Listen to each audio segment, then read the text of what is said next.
اور فکر کو دوسری زبان کے لسانی اور تہذیبی سانچے میں بجنس ہی منتقل کرنے کا نام ہے۔ اس عمل کے 4 مدارج ہیں۔ پہلا ہے انتخاب متن، دوسرا ہے ابلاغ کی منزل، تیسرا ترسیل کا فن، چوتھا مرحلہ نئی مگر پرانی تخلیق ہے۔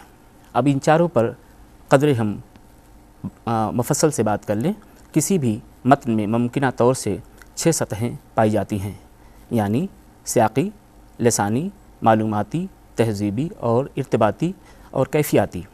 اچھی تحریر مذکورہ 6 سطحوں کا کمیت اور نوعیت کے اعتبار سے متناسب اہتمام کرتی ہے، لہٰذا ترجمے کے فن کی تفہیم کے دوران اور ترجمے کے عمل کے دوران مترجمین کو مذکورہ پہلوؤں کو بالترتیب ملحوظ خاطر رکھنا ہوتا ہے۔ انتخاب متن کی منزل میں مترجم آزاد ہوتا ہے اور بہت سی کتابوں میں سے اپنی پسند کی ایک کتاب کا انتخاب کر سکتا ہے۔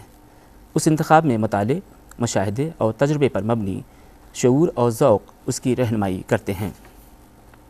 انتخاب متن کے بعد مترجم کی بنیادی ذمہ داری یہ ہوتی ہے کہ وہ جس کتاب کا ترجمہ کرنا چاہتا ہے سب سے پہلے بطور ایک مخلص قاری کے ابلاغ کے عمل سے گزرے اور متن کی ادبی، فنی، سماجی، تہذیبی، معلوماتی اور دیگر قدر قیمت سے پہلو پوری طرح سے آگاہ ہو جائے۔ ابلاغ کا نقطۂ آغاز وہ لمحہ ہوتا ہے جب مترجم قاری کی حیثیت سے متن کا غیر مطالعہ شروع کرتا ہے، اور اختتامی لمحہ وہ لمحہ ہوتا ہے جب مترجم بطور قاری زیر مطالعہ فن پارے کے مفہوم یا مفاہیم کو پوری طرح سمجھ کر مطمئن ہو جاتا ہے۔ ابلاغ کے بعد ترسیل کا مرحلہ آتا ہے۔ ترسیل کا لمحہ وہ لمحہ ہوتا ہے جب مترجم اصل فن پارے میں پیوست مصنف کے نازک خیال، نیم محسوس حقیقت، ذاتی اور اچھوتے تجربے، دور رس افکار اور وجدانی کیفیتوں کو دوسری زبان میں منتقل کرنے کے لیے قلم اٹھاتا ہے، اور آخری لمحہ وہ لمحہ ہوتا ہے جب مترجم اپنی مترجمہ باز تخلیق کو حتمی طور پر پڑھنے والوں کے سامنے پیش کرتا ہے۔ مترجم کو مترجمہ متن کو باز تخلیق کی صورت و سیرت میں لانے کے لیے اصل متن کے سوری اور معنوی یعنی خارجی اور داخلی دونوں پہلوؤں کی تنظیم و ترتیب کو ملحوظ خاطر رکھنا ہوتا ہے اور انہیں ترتیب کے مطابق منتقل کرنے کے حتی الامکان کوشش کرنی پڑتی ہے۔ سچ پوچھیے تو مترجم کو اپنے ذہن میں متن کے الفاظ اور خیال کے سانچے کو تحلیل کرنا پڑتا ہے اور متن کے اسلوبی پہلوؤں کے ساتھ ان کی منتقلی کا بھی اہتمام کرنا پڑتا ہے۔ ایک اور نظریہ ساز تھیوڈر ساوری نے ترجمہ نگاری سے متعلق مختلف تاہم متضاد اصول و نظریات تالیف کیے ہیں جو درج ذیل ہے، جن سے متعلق ہم ذرا سا تفصیل سے بات کریں گے۔ پہلا جو پوائنٹ ہے وہ یہ کہ اصل متن کے الفاظ کا ترجمہ ہونا چاہیے۔ دوسرا متضاد پہلو ہے اصل متن کے معنی و مفاہیم کا ترجمہ ہونا چاہیے۔ اب یہاں پر اہم بات جو سامنے آتی وہ یہ کہ لفظ و معنی میں جو رشتہ ہے اس رشتے کو سمجھنا ضروری ہے۔ کوئی بھی معنی مفہوم سچ پوچھیے تو لفظ سے الگ نہیں ہوتا۔ بعض اوقات بلکہ بیشتر اوقات ایسا ہوتا ہے کہ جو لفظ ہے اسی میں معنی اور مفہوم مضمر ہوتے ہیں، اس لیے آپ کو شروع کرنا ہوگا ترجمہ کرتے وقت لفظ سے، اس لیے اصل متن کے الفاظ کا ترجمہ ہونا چاہیے اور اسی میں ہی سچ پوچھیے معنی و مفاہیم مضمر ہوتے ہیں۔ بعض اوقات ایسا ہوتا ہے کہ ایک لفظ میں متعدد معنی ہوتے ہیں، یہ دیکھنا پڑتا ہے کہ اس سیاق میں، اس جملے میں، اس پیراگراف میں کون سا معنی زیادہ صحیح ہے۔ اس لیے آپ کو کسی ایک کے زمرے میں نہیں اپنے آپ کو رکھنا ہوگا، بلکہ دیکھنا ہوگا سیاق میں کہ لفظ میں جو معنی مضمر ہیں یا متعدد جو پہلو ہیں ان کے ہیں، ان پہلوؤں میں سے کون سا پہلو مناسب ہوگا۔ اس لیے ترجمہ سچ پوچھیے تو لفظ سے شروع کریں آپ، لیکن معنی اور مفہوم کے چولی دامن کے رشتے کو بھی مد نظر رکھیں۔ دوسرا نقطہ انہوں نے یہ اٹھایا کہ ترجمہ اصل تصریف کی طرح پڑھا جانا چاہیے۔ اس کے برخلاف انہوں نے یہ بات کہی کہ ترجمے کو ترجمے کی ہی طرح پڑھا جانا چاہیے۔ سچ پوچھیے تو ترجمے کو اصل تصنیف ہی کی طرح سے پڑھا جانا چاہیے، اس لیے کہ ترجمے کے جو اغراض و مقاصد ہیں ان مقاصد کے پیش نظر اگر دیکھیں آپ تو ترجمے کو ترجمے کی طرح نہیں بلکہ ترجمے کو اصل متن کی طرح پڑھا جانا چاہیے۔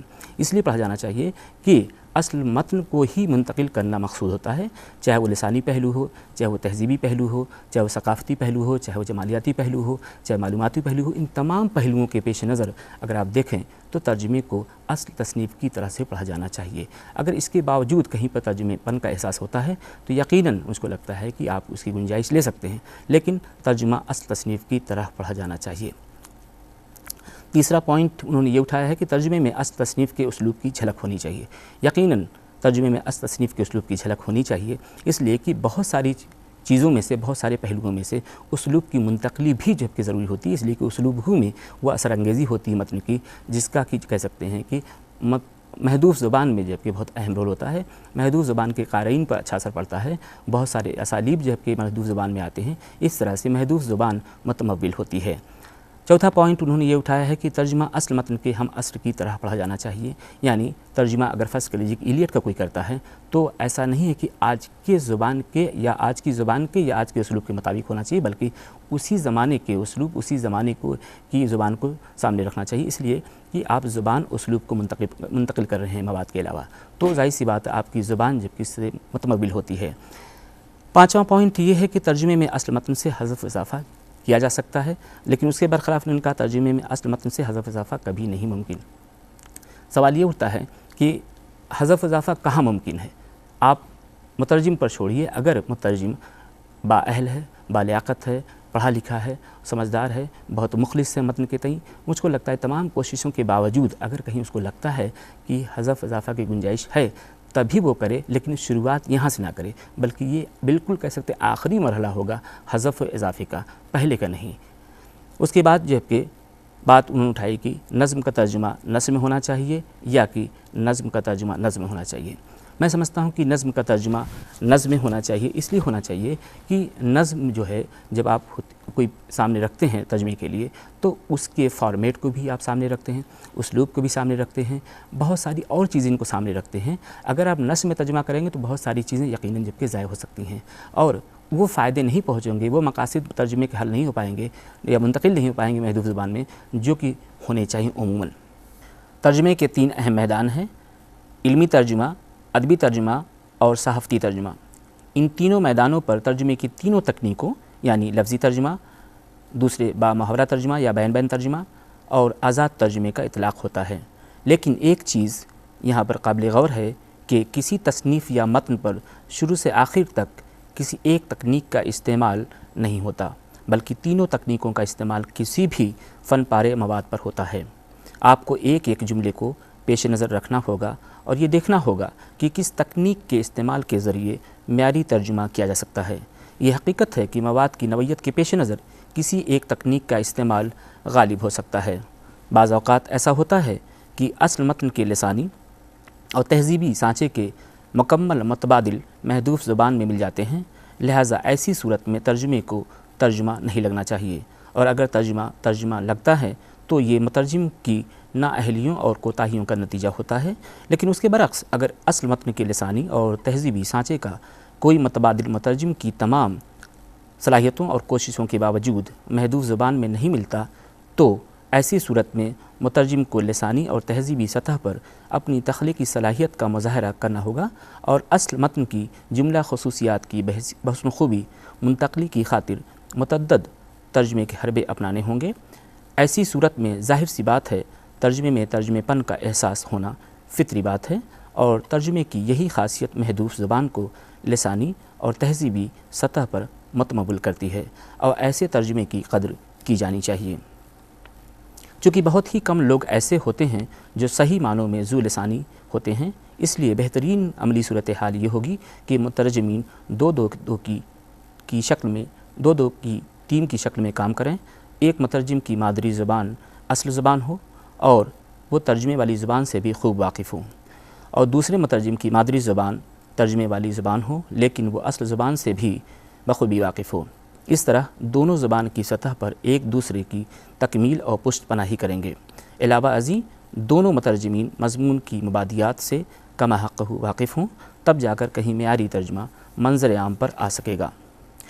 بعض اوقات فکر اور الفاظ ایک دوسرے سے ہم آہنگ نہیں ہوتے، یہ اس لیے ہوتا ہے کہ دماغ کے پردے پر جو چیز تاثر کی شکل میں ظاہر ہوتی ہے اس کے تصوری خد و خال واضح کرنے میں ناکامی کے باعث زبان کے ذریعے ظاہر کیے گئے خیال میں پیچیدگی ظاہر ہوتی ہے۔ بعض اوقات ایسا بھی ہوتا ہے کہ زبان و بیان پر قدرت نہ ہونے کی وجہ سے بھی ظاہر کیے گئے خیال میں گنجلک پن دکھائی دیتا ہے، تو اس طرح سے تخلیق کار اور مترجم دونوں کو تصور کی پیچیدگی اور زبان کی پیچیدگی دونوں سے بحسن خوبی نبرد آزما ہونا پڑتا ہے۔ تشریح اور ترجمے کے درمیان چولی دامن کا رشتہ ہوتا ہے، لیکن ترجمے کے عمل میں تشریح و تعبیر کا عمل غیر تحریری ہوتا ہے، یعنی متن کی مکمل تفہیم کے یہ ایک ذریعے کا کام کرتا ہے۔ دراصل ہوتا یہ ہے کہ جب آپ ترجمہ کرنے بیٹھتے ہیں تو قلم چلانے سے پہلے آپ تشریح و تعبیر کے عمل کے ذریعے متن کے صوری اور معنوی پہلوؤں سے دوچار ہو کر انہیں بخوبی واضح کرتے ہیں، تب جا کر کہیں آپ ترجمے کے عمل سے ہمکنار ہوتے ہیں۔ اسی لیے ترجمے میں تشریح کا عمل غیر تحریری طور پر شامل ہوتا ہے، اور تشریح میں ترجمانی کا عمل تو شامل ہوتا ہے لیکن ترجمے کا عمل نہیں۔ شاعری اور پریوں کی کہانیوں میں مضمون سے زیادہ صوتی آہنگ یا منظر کشی کی اہمیت ہو سکتی ہے۔ میر اور انیس کے درج ذیل شعر میں معنی و مفہوم سے زیادہ فضا آفرینی اور غنائیت کو اہمیت دی گئی ہے، لہذا مترجم کی یہ ذمہ داری بنتی ہے کہ مصنف کی ترجیحات کو ملحوظ خاطر رکھے اور یہ دیکھے کہ زیر نظر متن میں کس پہلو یا کس سطح کو کیا مقام دیا گیا ہے۔ ترجمے میں اس ترتیب کو بھی منتقل کرنے کی حتی الامکان کوشش کریں۔ میر کا شعر ہے، چلتے ہو تو چمن کو چلیے، سنتے ہیں کہ بہارا ہیں، پاتھرے ہیں، پھول کھلے ہیں، کم کم بادو بارہ ہے۔ انیس کا شعر ہے، کھا کھا کے اوس اور بھی سبزہ ہرا ہوا تھا، موتیوں سے دامن صحرا بھرا ہوا۔ پہلے شعر میں سچ پوچھیے تو غنائیت اور موسیقی ہے، صوتی آہنگ ہے۔ شاعر نے اسی پہلو کو منظر عام پر لانے کی کوشش کی ہے، لہٰذا مترجم کی ذمہ داری بنتی ہے کہ اسی پہلو کو ترجیح دے اور اس کے بعد دیگر پہلوؤں کو۔ دوسرا شعر ہے، کھا کھا کے اوس اور بھی سبزہ ہرا ہوا تھا، موتیوں سے دامن صحرا بھرا ہوا۔ اس میں جو منظر کشی کی گئی ہے، سچ پوچھیے یہی جو کہ مدعا ہے، اس کو منظر عام پر لانے کے لیے ترجیح دینی ہوگی۔ مترجم کو ان تمام پہلوؤں کو سلسلے وار طریقے سے ترتیب کے ساتھ سلسلے وار طریقے سے پیش کرنا ہوگا۔ مذکورہ بالا باتوں سے ترجمے کے بنیادی اصول قائم ہو پاتے ہیں۔ اصل عبارت کسی حالت میں ترک نہیں کرنی چاہیے۔ مترجم کو اپنی طرف سے عبارت میں کسی طرح کا حذف اضافہ نہیں کرنا چاہیے، نہ صرف عبارت میں بلکہ تشبیہات اور استعارات میں بھی۔ مترجم کو ترجمے کی سہولت کے لیے عبارت کو آگے پیچھے کرنے کا کوئی حق نہیں۔ چوتھا پوائنٹ ہے کہ اصل عبارت میں کسی طرح کی ترمیم بھی جائز نہیں۔ اس کے بعد اب ہم الفاظ اور عبارت کے ترجمے سے متعلق کچھ بات کر لیں۔ سب سے پہلی بات تو ہے کہ ترجمہ صحیح ہونا چاہیے، چاہے وہ لفظ کا ہو یا جبکہ عبارت کا۔ دوسری بات یہ کہ حتی الامکان عام فہم ہونا چاہیے۔ تیسری بات یہ کہ سبک اور خوبصورت ہونا چاہیے۔ ترجمے کو سچ پوچھیے تو صحیح ہونا چاہیے، اس لیے کہ جو مقصد ترجمے کا ہے سب سے پہلا وہ ہے کہ مواد کی منتقلی۔ اگر وہ صحیح نہیں ہے، تصور کی منتقلی نہیں ہو رہی ہے، تو اس کا مطلب کہ ترجمہ وہ غیر معیاری ہے۔ حتی الامکان عام فہم ہونے سے مراد یہ ہے کہ زبان کی پیچیدگی اور تصور کی پیچیدگی، ان دونوں پیچیدگیوں سے مصنف کو اور ساتھ ہی ساتھ مترجم کو دونوں کو نبرد آزما ہونا پڑتا ہے۔ اس لیے مترجم کو ترجمہ کرتے وقت زبان کی سطح پر اور خیال کی سطح پر، دونوں کی سطحوں پر سچ پوچھیے تو اس کو تصورات کو واضح کرنا پڑتا ہے، تاکہ جب کہ منتقلی بآسانی ہو اور عام فہم ہو۔ سبک اور خوبصورت ہونا اس لیے بھی ضروری ہے کہ ہر کسی فن پارے کا اپنا اسلوب ہوتا ہے اور ہر کسی فن پارے کا اپنا ایک کیفیاتی نظام ہوتا ہے، اس کی اثر انگیزی ہوتی ہے، اس کے تمام بحدود تاثر کے نظام کو بھی منتقل کرنا ضروری ہوتا ہے، اور سچ پوچھیے یہی چیز جب کہ فن پارے کو فن پارہ بناتی ہے، اس لیے اس کی منتقلی اشد ضروری ہے۔ ہر زبان کے الفاظ میں ایک وزن اضافی ہوتا ہے۔ بظاہر اکثر الفاظ ہم معنی نظر آتے ہیں اور ایک ہی لفظ کے کئی معنی ہوتے ہیں، لیکن گہری نظر ڈالنے سے ان الفاظ یا معنی میں نازک امتیازات قائم کیے جا سکتے ہیں، بلکہ اکثر یہ امتیازات پہلے سے موجود ہوتے ہیں۔ مثلا ذیل کے الفاظ اردو میں بظاہر ہم معنی ہیں، اریاں، برہنہ، ننگا، لیکن ان کے محل استعمال پر غیر نظر ڈالی جائے تو معلوم ہوگا کہ ان میں بہت فرق ہے۔ لفظ برہنہ میں حقیقت اتنی بے لباس نہیں ہے جتنی کہ لفظ ننگا میں ہے، اور لفظ اریاں میں اس سے بھی کم ہے۔ اگر کہا جائے کہ بچہ ننگا ہے تو یہاں اس لفظ کا استعمال بالکل برمحل ہوگا۔ بالکل اسی طرح سے انگریزی کے 3 الفاظ سامنے رہیں، ایسپائر، ڈیزائر اور وانٹ۔ وانٹ میں بھی خواہش ہے، ڈیزائر میں بھی خواہش ہے، ایسپائر میں بھی خواہش ہے، لیکن وانٹ میں شدت کی کمی ہے، اس کے بعد اس سے زیادہ اگر شدت ہے تو ڈیزائر میں ہے، اس کے بعد ہے تو ایسپائر میں۔ اس کہہ سکتے ہیں کہ وزن اضافی کو ملحوظ خاطر رکھنا پڑتا ہے مترجم کو۔ المختصر مطلق الفاظ کا ترجمہ ہو یا عبارت کا، اس وزن اضافی کا خیال رکھنا مترجم کے لیے اشد ضروری ہوتا ہے۔ ترجمہ حتی الامکان تحت اللفظ ہونا چاہیے، اصل عبارت کا محض خلاصہ مطلب نہیں ہونا چاہیے۔ 2، ترجمہ حتی الامکان با محاورہ ہونا چاہیے۔ الفاظ کے وزن اضافی کا خیال رکھنا چاہیے تاکہ اصل عبارت میں ان کی جو اضافی اہمیت ہے وہ ترجمے میں بھی باقی رہے۔ حتی الامکان ایسے الفاظ کے ترجمے سے گریز نہیں کرنا چاہیے جن کے مترادفات اردو میں پہلے سے موجود نہ ہوں۔ زبان کو سد دینے کا طریقہ یہی ہے کہ جہاں تک ممکن ہو ہر لفظ کا مترادف تلاش کرنے کی کوشش کی جائے، خواہ وہ مترادف نامانوس ہی کیوں نہ ہو۔ 5واں اہم اصول یہ ہے کہ اصل عبارت میں جملہ اگر اس قدر پیچیدہ اور لمبا ہو کہ اس کا تحت اللفظ ترجمہ کرنے سے معنی میں الجھاؤ پیدا ہو جاتا ہو تو ایسی صورت میں جملے کو کم سے کم حصوں میں تقسیم کر لینا چاہیے۔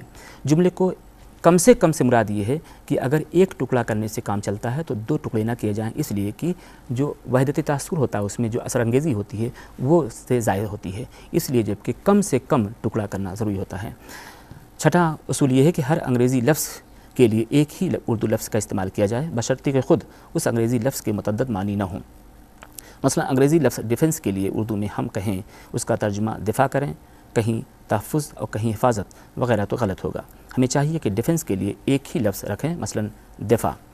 کسی کتاب کا ترجمہ کرنے سے پہلے مترجم کو چاہیے کہ وہ پہلے پوری کتاب کا متعدد بار مطالعہ کرے، مشکل الفاظ اور اصطلاحوں کو نشان زد کرنے کے بعد ان کی فہرست تیار کر لے، ان کے لیے موضوع ترجمے تجویز کرے اور ہر جگہ وہی لفظ یا اصطلاح استعمال کرے۔ کتاب کے آخر میں ان اصطلاحوں کی ایک فہرست درج کر دے۔ آٹھواں اصول یہ ہے کہ کسی انگریزی لفظ کا اردو متبادل جہاں تک ممکن ہو اس قسم کا لفظ منتخب کرنا چاہیے کہ اس سے مشتقات وضع ہو سکیں۔ مثلا انڈیویجول کا ترجمہ فرد ہوگا، اس طرح سے انڈیویجولیٹی کے لیے انفرادیت، انڈیویجولسٹ کے لیے انفرادیت پسند، انڈیویجولسٹک کے لیے انفرادیت پسندی پر مبنی اور انڈیویجولزم کے لیے انفرادیت پسندی وغیرہ جیسے مشتقات وضع ہو سکتے ہیں۔ انگریزی کی فنی اصطلاحات کا ترجمہ کرتے وقت یہ خیال رکھا جائے کہ اردو میں بھی وہ لفظ اصطلاح کی حیثیت رکھتا ہو، نہ کہ تشریح کی۔ بقول وحید الدین سلیم، اصطلاح ایک چھوٹی سی علامت ہوتی ہے جو بڑے مفہوم کی طرف اشارہ کرتی ہے اور بولنے والوں اور لکھنے والوں کو وقت ضائع کرنے سے بچاتی ہے۔ کسی فنی اصطلاح کا مقصد اختصار ہے، لیکن ایسا اختصار جو معنویت سے لبریز ہو۔ 10واں نقطہ یہ ہے، اگر اردو میں کسی انگریزی لفظ کے لیے پہلے سے کوئی لفظ موجود ہے تو نیا لفظ نہ گڑھا جائے، بہتر ہے کہ اسی کو استعمال کیا جائے۔ مثلا بل آف ایکسچینج کے لیے اردو میں پہلے سے ایک لفظ ہنڈی موجود ہے، لہٰذا اسی کو استعمال کیا جائے۔ 11واں اصول یہ ہے کہ بہت سے انگریزی الفاظ بجنسہی یا بگڑ کر اردو زبان کا جز بن چکے ہیں، انہیں جوں کا توں استعمال کیا جانا چاہیے۔ مثلا رجسٹری، ڈاک اور لالٹین یا رپٹ، گرچہ رپورٹ بھی اردو کا لفظ ہو چکا ہے۔ اگر کوئی انگریزی اصطلاح اور اس کا اردو متبادل دونوں یکساں طور پر اردو میں مقبول ہیں تو پھر اس میں کوئی حرج نہیں کہ دونوں کو رہنے دیا جائے۔ مثلا کمیٹی اور مجلس وغیرہ علاوہ ازیں ایسے موضوع مقامی الفاظ کو بھی جگہ دی جا سکتی ہے جو خاصے مقبول ہو چکے ہیں، بجائے اس کے کہ کوئی مصنوعی یا بھونڈی اصطلاح وضع کی جائے۔ تخلیق ادب کے مقابلے میں ترجمے کا کام نفی خودی کا مظہر ہے، لیکن سوچنے کی بات ہے کہ پھر یہ کام اثبات خودی کے پیغمبر علامہ اقبال نے کیوں انجام دیا؟ شاید اس لیے کہ اسرار خودی سے ہی نہیں، رموز بے خودی سے بھی ان کا رشتہ اتنا ہی گہرا تھا۔ ترجمہ کرنے کی صلاحیت کا احساس مانند اسرار خودی ہے، جبکہ مصنف اور تصنیف میں ضم ہو کر کامیاب ترجمہ کرنا مثل رموز بے خودی ہے۔ ناظرین، آخر میں ایک بات مزید میں کہنا چاہوں گا، وہ یہ کہ ہر کسی فن پارے کا مطالعہ اتنی بار کریں کہ وہ مطالعہ آپ کے وجود کا حصہ ہو جائے، تبھی جا کے کہیں آمد کی کیفیت پیدا ہوگی۔ آمد کی کیفیت کے بعد آپ جب قلم اٹھائیں تو اس وقت آورد کی کیفیت سے ضرور آپ دو چار ہوں۔ اس کے بعد مکمل کرنے کے بعد آپ دیکھیں کہ اس فن پارے میں اور آپ کے کہہ سکتے ہیں احساس میں کیا ہم آہنگی قائم ہو پائی ہے یا نہیں۔ اگر ایسا ہو پایا ہے تبھی جا کر وہ بعض تخلیق کی صورت اختیار کر پائے گی۔ مجھ کو لگتا ہے کہ آمد سے چل کر آورد اور پھر آورد سے آمد تک کی مسافت کو بہترین ترجمہ کہتے ہیں۔ ایک بالفاظ دیگر ابلاغ سے چل کر ترسیل سے ہوتے ہوئے ابلاغ تک پہنچنے کے عمل کو فن ترجمہ اور ترجمے کا عمل کہتے ہیں۔ آخر میں ناظرین ایک بات اور کہنا چاہوں گا، وہ یہ کہ اگر کسی بھی طرح کا سوال آپ کو پوچھنا ہو تو آپ نظامت فاصلاتی تعلیم کے تحت آپ رابطہ قائم کر سکتے ہیں۔ مولانا آزاد نیشنل اردو یونیورسٹی، بچی باولی، حیدرآباد 500032 پر رابطہ قائم کر سکتے ہیں۔ شکریہ، اللہ حافظ۔